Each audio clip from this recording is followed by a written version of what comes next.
Dragon dinosaur और रहस्यमयी घाटी। बहुत समय पहले की बात है, जब धरती पर ना इंसान थे ना ही शहर।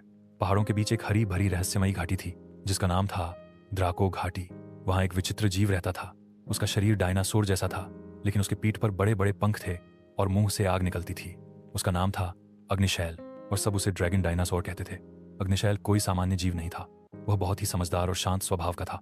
घाटी के सारे जानवर उसकी इज्जत करते थे क्योंकि वह उनकी रक्षा करता था। लेकिन एक दिन घाटी के पास एक भयानक संकट आ गया। उत्तर दिशा से काले बादलों के साथ एक विशाल राक्षसी पक्षी आया। उसका नाम था कालवायुपंख। कालवायुपंख अपने पंखों से तूफान लाता, पेड़ गिरा देता और पानी को सुखा देता। वह द्राको घाटी को अपने अधिकार में लेना चाहता था। सारे जानवर डर गए, पेड़ों में छिप गए और घाटी की हरियाली सूखने लगी। अग्निशैल ने जब यह देखा तो उसे बहुत दुख हुआ। वह जानता था कि यह लड़ाई आसान नहीं होगी, लेकिन वह डरने वाला नहीं था।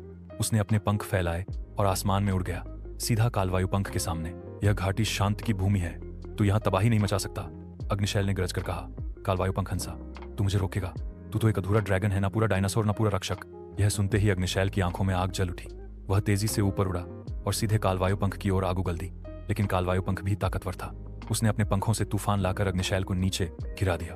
अग्निशैल जमीन पर गिरा, घायल था, पर उसने हार नहीं मानी। वह फिर उठा। घाटी के सारे जानवर अपनी अपनी ताकत लेकर आए।